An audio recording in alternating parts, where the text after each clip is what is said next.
Le paradoxe de la vie du chrétien, de sa foi. Le paradoxe de sa foi nous permet d'apprécier qui est Jésus et qui nous sommes.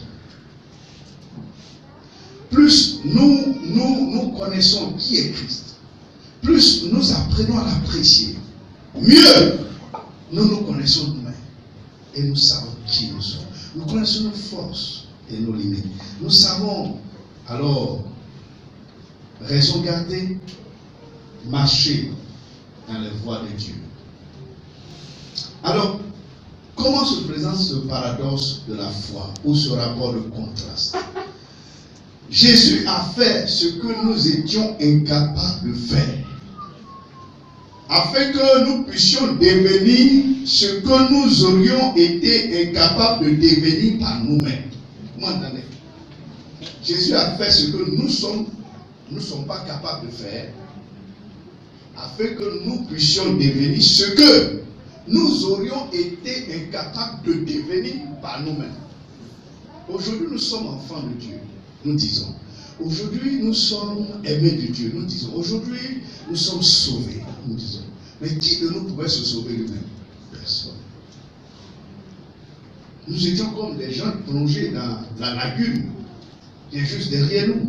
La lagune est brillée. Et nous sommes en train de nous noyer. Plongés. Personne pour nous secourir. Nous-mêmes, on buvait l'eau à grande gorgée. On étouffait. Quand je vois certains qui s'étouffent dans l'eau, c'est terrible.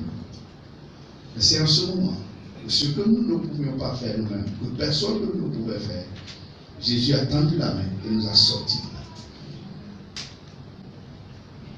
Et a appuyé notre ventre, on a vomi l'eau et nous a déposé. Il a dit désormais tu m'appartiens. Personne, sans le secours de Jésus, n'aurait pu être ce qu'il est aujourd'hui. Donc, dans le contraste, depuis la vie de Jésus jusqu'à sa mort, célébration de Pâques, jusqu'à sa résurrection, victoire de Pâques, nous pouvons voir tous ces contrastes-là. Alors, voyons depuis le début comment Dieu a choisi le paradoxe de la foi, ce qui semble insensé aux yeux des hommes, pour sauver l'homme et pour faire de nous ce que nous sommes. Jésus naquit dans la famille de l'homme, afin que nous puissions naître de nouveau dans la famille de Dieu. Voyez le paradoxe? Jésus, qui est Dieu, est venu comme un homme, il est né comme un homme.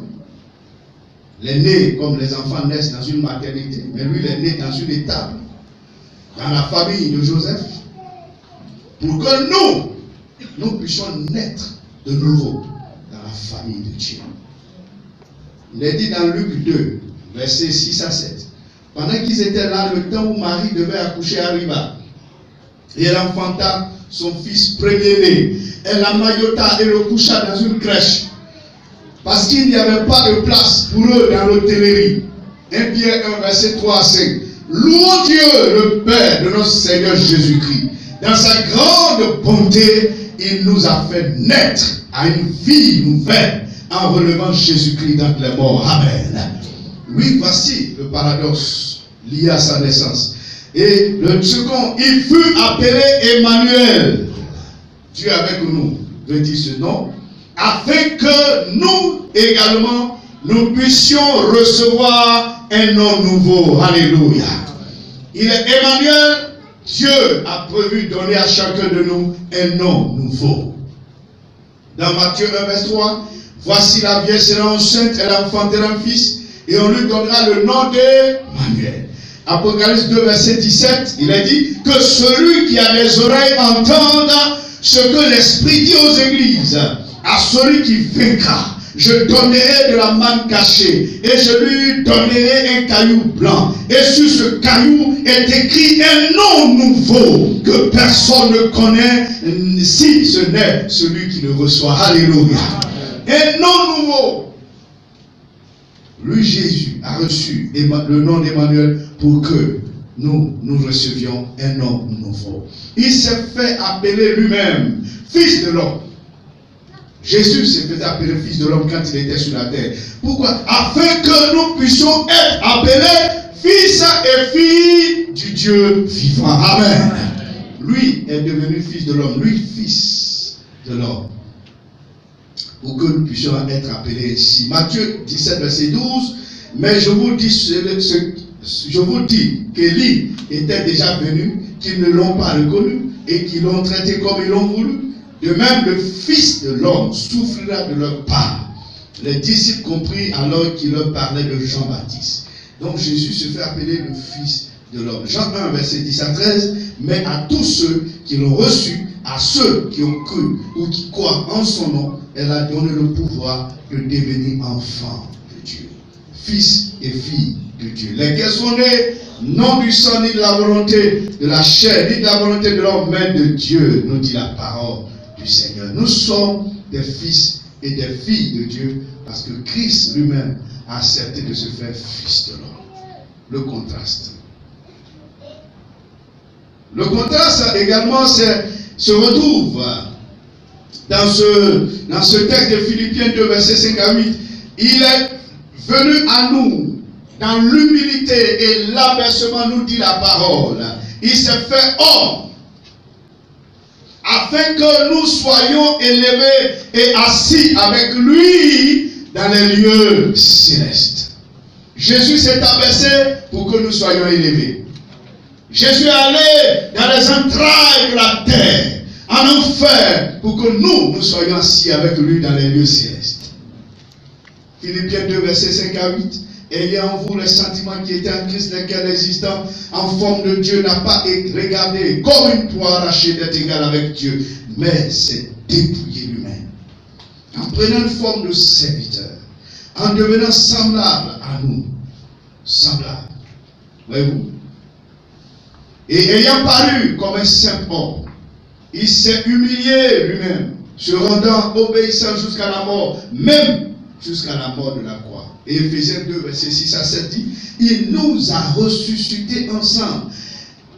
Ce jour de Pâques, alléluia, gloire à Dieu. Jésus ressuscité, c'est nous qui l'a ressuscité ensemble et nous a fait asseoir ensemble dans les lieux célestes. Que Dieu soit béni. Amen. Vous dites que sa victoire sur la mort, le tombeau est notre victoire. Et sa domination dans les lieux célestes au-dessus de toute autorité, de toute principauté, de toute dignité, c'est aussi notre domination sur les démons et les puissants des ténèbres. Qu'est-ce que ça veut dire? Jésus, désormais, nous a donné la position de domination. Cette position qui nous permet de pouvoir traverser ce monde. Dans le contraste de la foi, Jésus est venu à nous comme un serviteur, afin que nous puissions régner avec lui, nous dit la parole. Marc 10, verset 42 à 45, il le dira. Il dira ceci, vous savez que ceux qu'on regarde comme les chefs des nations les tyrannisent et que les grands les dominent, il n'en est pas de même au milieu de vous. Mais quiconque veut être grand parmi vous, qui soit votre serviteur, diaconos. C'est là qu'est venu le mot diacre, la diaconie. Et quiconque veut être le premier parmi vous, qui soit l'esclave de tous, doulos. C'est là qu'est venu l'esclave, le serviteur. Donc, c'est clair ici. Quand il dit, car le Fils de l'homme est venu non pour être servi, mais pour servir et donner sa vie comme rançon de plusieurs. Jésus s'est fait le diaconos. Il s'est fait le doulos. Jésus est devenu donc comme si aujourd'hui, à notre jour, de nos jours, on pourrait dire Jésus a été, s'est fait diacre dans l'église. Il s'est fait diacre. Jésus s'est fait le serviteur. Plus qu'un diacre, qui est devenu comme le doulos, l'esclave, celui qui fait les tâches les plus viles, celui qui nettoie, celui qui balaie, celui qui est prêt à se salir, celui qui est prêt à être piétiné. Jésus, il a fait cela. Il n'est pas venu pour être servi, mais pour servir. Il a lavé les pieds de ses disciples, vous vous souvenez, et tout cela. Il a mis la main à la saleté. de ce monde. Pour que toi et moi, nous puissions régner avec lui. Alléluia. Quel contraste.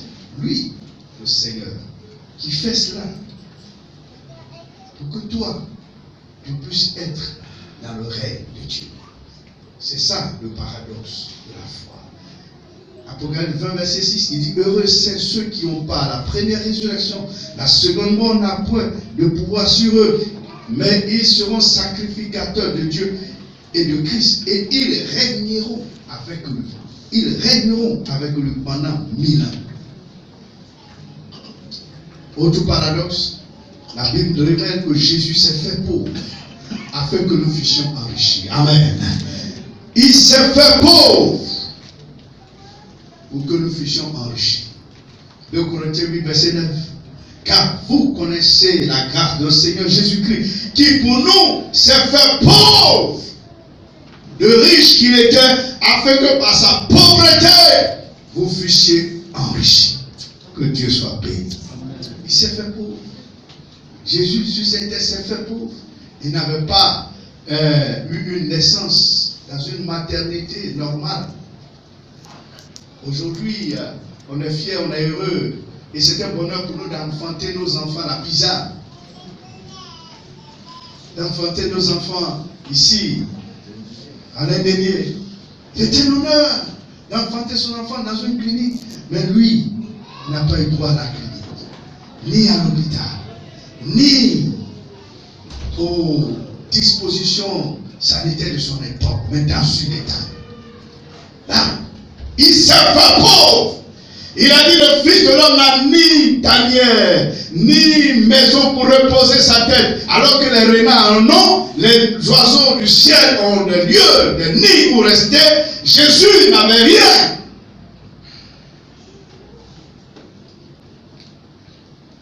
Même il a emprunté là pour aller entrer à Jérusalem. Il s'est fait pauvre pour que nous fussions enrichis. Romains 8, verset 32, lui, qui n'a point épargné son propre fils, mais qui l'a livré pour nous, comment ne nous donnera-t-il pas aussi toutes choses avec lui? Voici notre richesse. Dieu, après avoir livré son fils, est prêt à livrer, à nous donner toutes choses avec lui. Parce qu'il a donné ce qui est déjà précieux. Ce qui est plus important, c'est Jésus. Il a donné sa vie. Ce n'est pas l'argent que Dieu ne te donnera pas. Ce n'est pas le foyer que Dieu ne te donnera pas. Toutes choses, Dieu est prêt à nous les donner. Voici notre richesse. Dans ce contraste, donc, lui qui s'est fait pauvre, pour que nous fussions enrichis, nous voyons là, en réalité, cette manifestation de la bonté de Dieu envers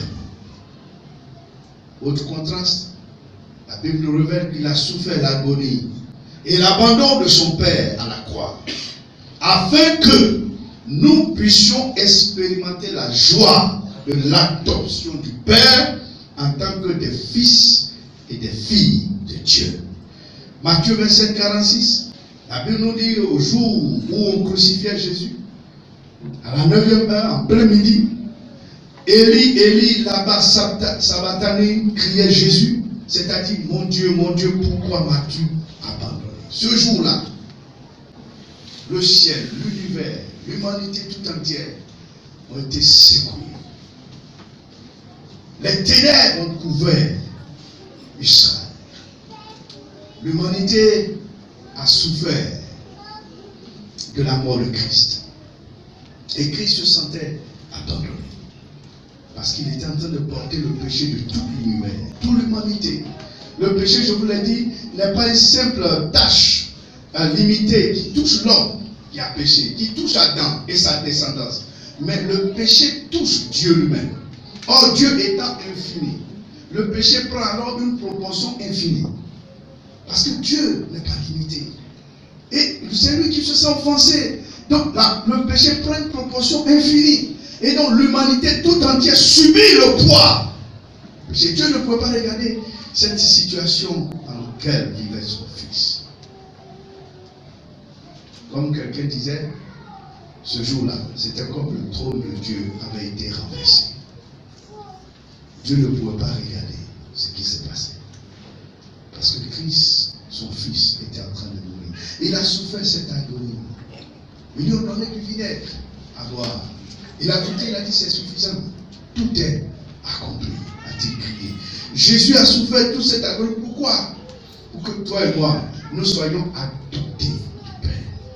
Il a senti l'abandon de son Père pour que toi et moi, nous ne nous sentions plus rejetés, nous ne nous sentions plus abandonnés, mais que nous nous sentions dans la famille de Dieu.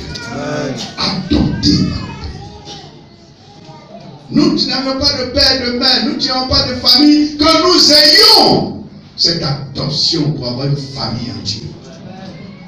C'est pourquoi Jésus a accepté d'être abandonné.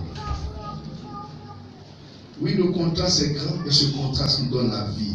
Éphésiens 1, verset 4 et 6 nous dit: en lui, Dieu nous a élus avant la fondation du monde, pour que nous soyons saints et répréhensibles devant lui, nous ayant prédestinés dans son amour à être ses enfants d'adoption par Jésus-Christ, selon le bon plaisir de sa volonté, à la louange de la gloire de sa grâce, qu'il nous a accordé en son bien-aimé.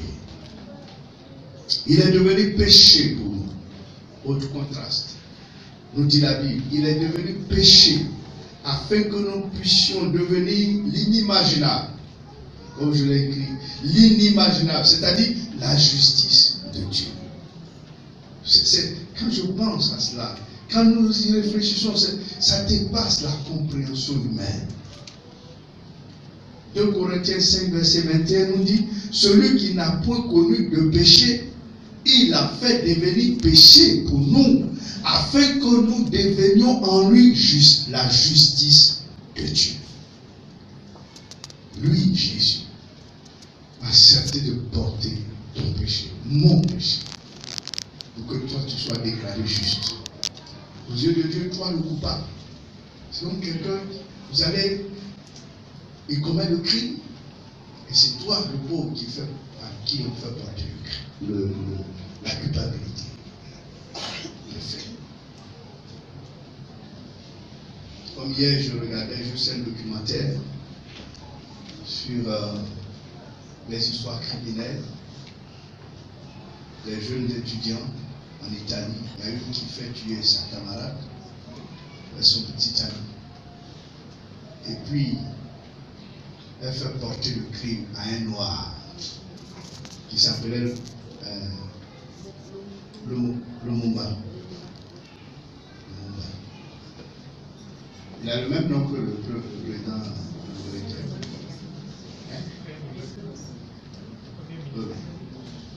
Le premier ministre par le Congolais qui a été Patrice Lumumba. Parce qu'il est noir peut-être. Vous me direz. Mais cela n'arrive pas aux autres.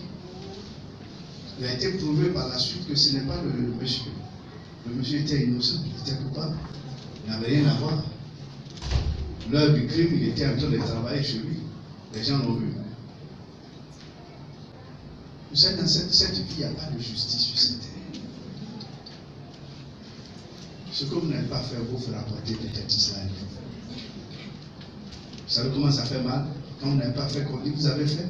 Mais c'est ce que Jésus a fait. Jésus a porté. Lui, il n'a pas péché. Mais on dit c'est lui qui a péché. Et puis nous, on est juste. On est justifié. Dieu déclare que Jésus porte nos péchés, qu'il prenne la faute. Et il déclare que nous, non, on n'a rien fait. Pourtant, on est coupable. Pourtant, on sort la cause des problèmes de l'humanité.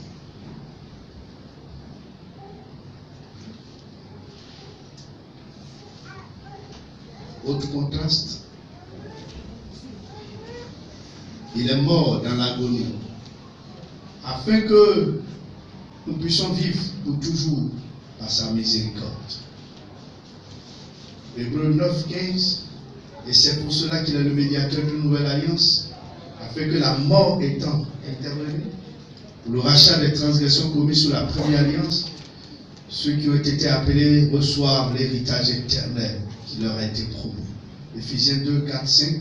Mais Dieu qui est riche en miséricorde, à cause du grand amour dont il nous a aimés, nous, qui étions morts par nos offenses, nous a rendus à la vie avec Christ.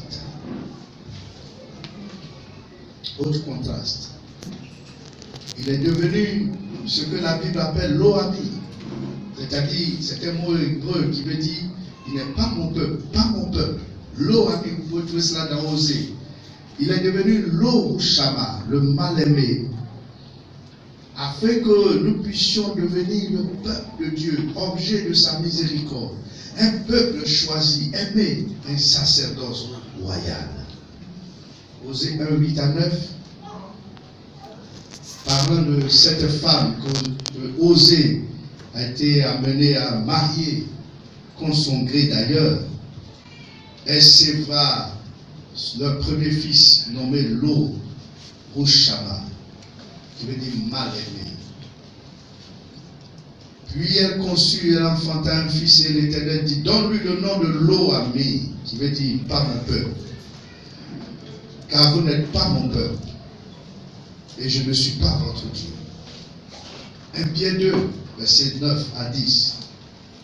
Heureusement, par le paradoxe de la foi, le contraste, ou le rapport de contraste de la mort, la résurrection de Christ.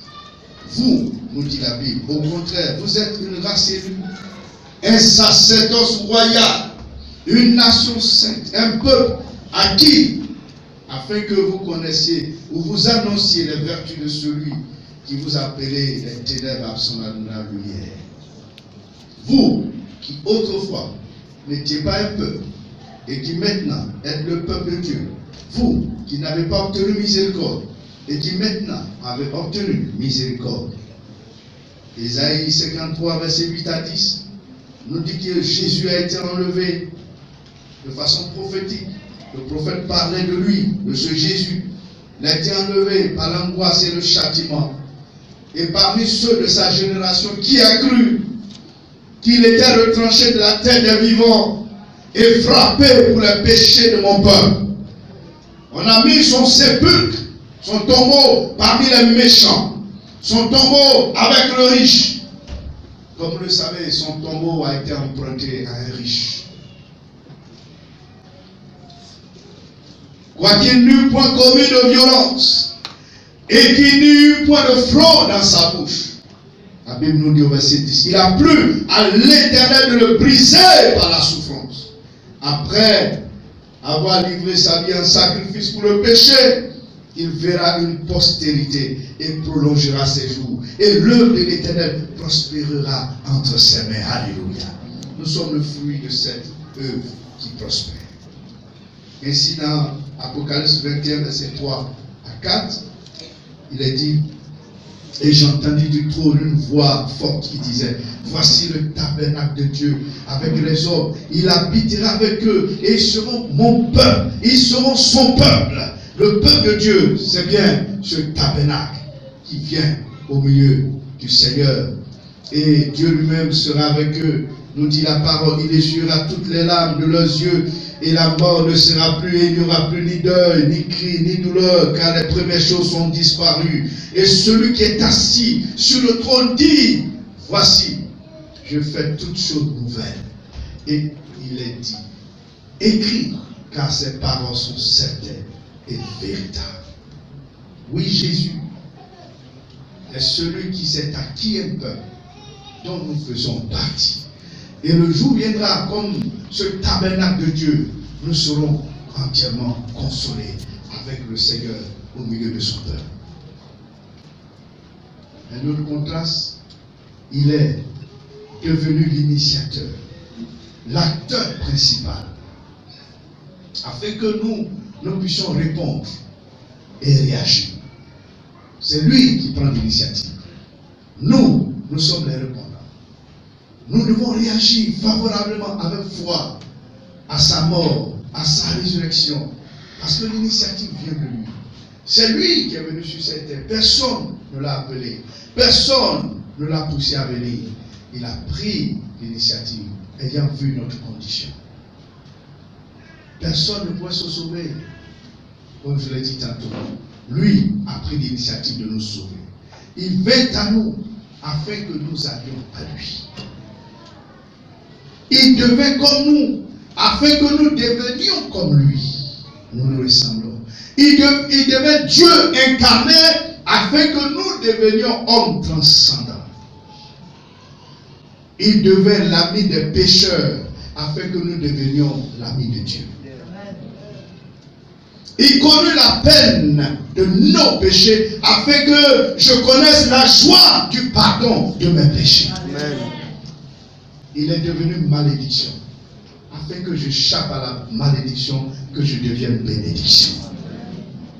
Oui, chers frères et chères sœurs, nous vivons dans ce contraste, dans ce paradoxe de la foi, à cause de la Pâque, à cause de sa mort et de sa résurrection. Nous vivons pour toujours ainsi dans l'ombre de cet étonnant contraste et de ce paradoxe de la foi. Pourquoi ne pas bénir Dieu? Pourquoi ne pas le louer maintenant et pour l'éternité? Pourquoi ne pas lui être reconnaissant pour ce qu'il a fait, pour le continuer de faire pour nous? À moi, en tout cas, je serai reconnaissant. À Jésus, je serai reconnaissant tout le temps de ma vie. Parce que lui seul a fait ce que moi je ne pouvais pas faire. Il a fait pour toi ce que tu ne peux pas faire. Il a grandement ouvert pour nous la porte de la présence glorieuse de notre Dieu. Et il nous a donné de vivre et de continuer de vivre l'expérience de la Pâque, c'est-à-dire de la puissance de sa mort, de la puissance de sa résurrection, symbolisée à travers le saint repas, à travers la sainte cène. Son corps qui est brisé, son sang qui a coulé nous rappelle constamment qu'un jour, Jésus est devenu notre Pâque. Comme Paul le dit, c'est lui notre Pâque. Célébrons donc cet événement, non pas avec le levain de la méchanceté. Célébrons la Pâque, non pas avec un cœur rempli de haine, non pas avec un cœur rempli de rancœur envers notre frère, notre soeur, notre conjoint, notre époux, notre épouse, nos enfants, nos frères et soeurs dans l'église. Célébrons cette Pâque avec un cœur reconnaissant pour ce que Dieu a fait pour nous. Il a fait pour toi ce que tu ne peux pas faire. Et tout le reste de ta vie s'inscrit dans ce contraste de la foi, dans ce paradoxe de la foi. Souviens-toi donc chaque jour que tu as besoin de lui et qu'il a besoin de toi. Il est venu à nous pour que nous allions à lui.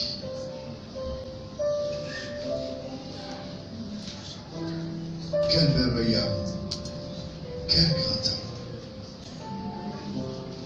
Dieu Tout-Puissant